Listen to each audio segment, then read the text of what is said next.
अस्सलामुअलैकुम दोस्तों, मेरा नाम है असीम शफकत और आप देख रहे हैं हंसी टीवी। कई दिनों से मुसलसल वक्फे से तूफ़ानी बारिशों का सिलसिला जारी है, जिसकी वीडियोस आप सोशल मीडिया पर कई दिनों से देख रहे हैं।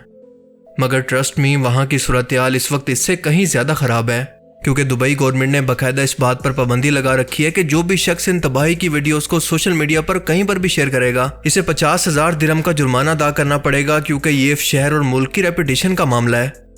तरक्की के मामले में क्योंकि यूएई खुद को एक टूरिस्ट प्लेस बना चुका है, इसकी ज़्यादातर इकोनॉमी अब तेल की बजाय इसी पर डिपेंडेंट है, लिहाजा वो कभी नहीं चाहता कि लोग इस तबाही के खौफ से और यूएई खसूसन दुबई के इमेज की वजह से यहाँ का रुख करना छोड़ दें।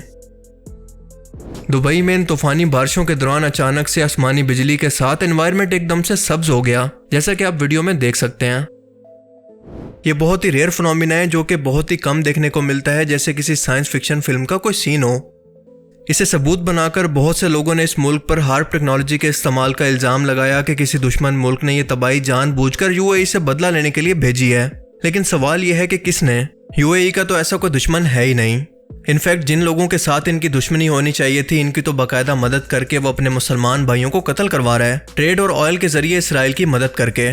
सो ये थ्योरी कोई सेंस नहीं बनाती, क्योंकि ये फिनोमिना इससे पहले भी दुनिया के अंदर कई जगह पर देखा गया है, इवन के खुद यूएसए में भी। इसमें होता यह है कि पहले आसमान अचानक से हरा होना शुरू होता है और फिर तेज़ हवाओं के साथ तेज़ बारिश शुरू हो जाती है। इस दौरान हवा के अंदर नमी इस कदर ज़्यादा हो जाती है कि बाकी तमाम लाइट पार्टिकल्स हट जाते हैं और सिर्फ ब्लू लाइट के पार्टिकल बाकी रह जाते हैं, जिन पर जब सूरज की रोशनी पड़ती है तो शाम के वक्त आसमान हरा हो जाता है, जो कि काफ़ी डरावना भी लगता है। इन्हीं तूफानी बारिशों की वजह से यूएई को अब तक अरबों डॉलर का नुकसान हो चुका है, जो कि दुनिया को बताया नहीं गया और इसकी असल कैलकुलेशन भी अभी आना बाकी है। दूसरा, कुछ लोगों का इल्ज़ाम है कि दुबई के अंदर यह बारिश, जो कि पिछले 75 सालों के अंदर कभी नहीं हुई और 2 साल जितनी बारिश एक ही दिन के अंदर हो गई, ये दरअसल क्लाउड सीडिंग टेक्नोलॉजी का नतीजा है, जो कि दुबई गवर्नमेंट कई सालों से प्रैक्टिस कर रही है। क्योंकि ये एक डिज़र्ट या खुश्क एरिया है जहाँ पर बारिशें बहुत कम होती हैं, लिहाजा इसे ग्रीन रखने के लिए और गर्मी को कम करने के लिए क्लाउड सीडिंग टेक्नोलॉजी मुसलसल यहाँ पर इस्तेमाल की जाती है, जिसके अंदर एक स्पेशल प्लेन हवा के अंदर जाकर बादलों के ऊपर खास किस्म के नमकियात बादलों पर फेंकता है, जिसके बाद नमी और इन नमकियात की वजह से ये बादल वजनी हो जाते हैं और अचानक से बारिश बरसाना शुरू कर देते हैं। लोगों का मानना है कि कुदरती मौसम के साथ इस छेड़छाड़ की वजह से ही दुबई को यह सैलाब और तबाही देखना पड़ रही है। Metro station, mall, apartments, pathways, airport, हर जगह पर पानी भर चुका है। कई किलोमीटर्स तक गाड़ियां पानी के अंदर फंस चुकी हैं, जैसा कि कई वीडियोस के अंदर आप कई दिन से देख रहे हैं।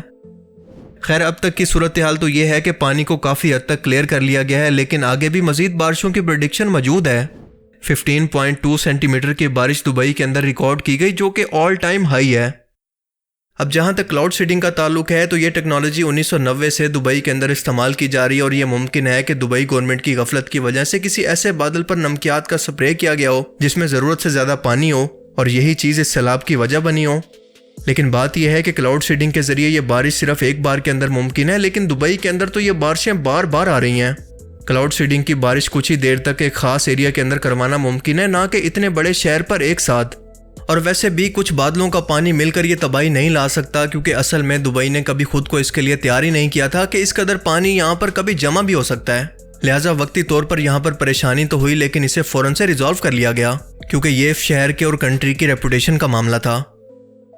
तीसरी थ्योरी ये मौजूद है कि फ़लस्तीन के मजलूम मुसलमानों पर जुल्म करने वाले इसराइल का साथ देने और गजा के मुसलमानों के साथ गद्दारी करने की वजह से, गैर मुस्लिमों के साथ ताल्लुकात बढ़ाने की वजह से और इनके लिए मंदिर या फिर बुत खानों के इफ्तिताह की वजह से आज यूएई पर दरअसल ये अल्लाह का अजाब है, क्योंकि ये एक कुदरती आफत है। इससे कुछ दिन पहले बुर्ज खलीफा पर भी फ़लस्तीन का झंडा आसमानी बिजली की सूरत देखा गया, जो कि इनके लिए एक वार्निंग थी।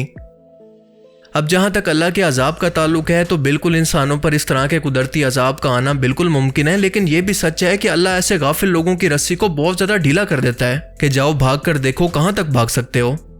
लेकिन दूसरी साइड से हकीकत यह भी है कि अगर हम इसको अल्लाह का अजाब मान लें, तो इस वक्त पाकिस्तान भर के अंदर मुसलसल बारिशों का सिलसिला जारी है और इसी वजह से गंदम की तैयार फसल भी कई हफ्तों से तबाह हो रही है।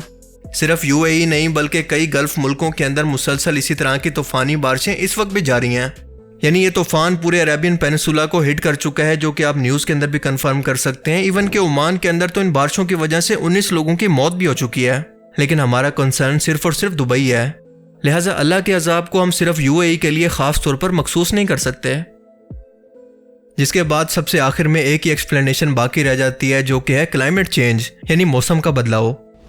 दुनिया में इंडस्ट्रियल रेवोल्यूशन की वजह से एनवायरनमेंट मुसलसल गर्म हो रहा है, गर्मी मुसलसल बढ़ रही है, जिसकी वजह से ग्लेशियर पिघलकर समंदरों की सतह का लेवल मुसलसल बढ़ा रहे हैं। इसी की वजह से बारिशों का इकोसिस्टम भी डिस्टर्ब हो चुका है। गर्म और खुश्क इलाकों के अंदर बारिशें, तूफान, सैलाब, जबकि ठंडे इलाकों के अंदर गर्मी की लहर, जबकि शदीद ठंडे इलाके मुसलसल फ्रीजिंग पॉइंट की तरफ जा रहे हैं।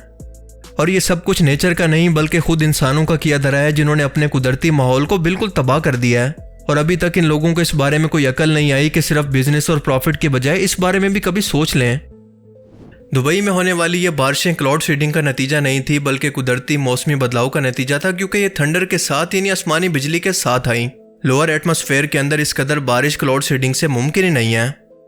नमक के अलावा सिल्वर आयोडाइड एक ऐसा सब्सटेंस है जो कि क्लाउड सीडिंग के अंदर इस्तेमाल किया जाता है, जिसके अंदर सल्फर भी मौजूद है, जो कि जानवरों और पौधों के लिए इंतहाई नुकसानदेह होता है।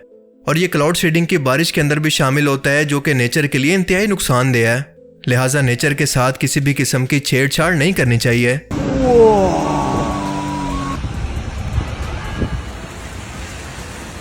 नेचर ने हमें ये सब कुछ दिया था।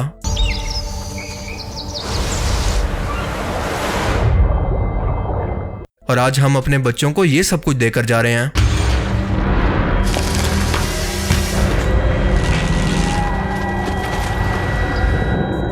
ग्लोबल वार्मिंग और क्लाइमेट चेंज एक रियलिटी है, एक हकीकत है, जिसके बारे में सब दुनिया के मुल्कों को मिल बैठकर सोचना होगा, अगर इन्हें जंगों और एक दूसरे को तबाह करने की सियासत से फुर्सत मिल जाए तो। वरना इन्वायरमेंटल साइंटिस्ट के मुताबिक मुस्तकबिल के अंदर हमें इससे भी मजीद बड़े तूफान देखने को मिल सकते हैं। और इस बार ये यूएई या दुबई नहीं बल्कि पूरी दुनिया के अंदर ये फिनोमिना देखने को मिल सकता है। लिहाजा ये किसी एक मुल्क का नहीं बल्कि पूरी दुनिया का मसला है, और इस पर पूरी दुनिया के मुल्कों को मिलकर बैठना होगा, और तभी ये इसका कोई सोल्यूशन निकाल पाएंगे। बाकी आप इस बारे में क्या सोचते हैं, अपनी कीमती राय का इजहार कमेंट सेक्शन में जरूर करें। I will see you in the next video. अपना बहुत सारा ख्याल रखिएगा। Thanks for watching this video. Allah Hafiz. Hello boss, salam alaikum. Me today no come job no coming today. Me water too much road, water too much, water yes.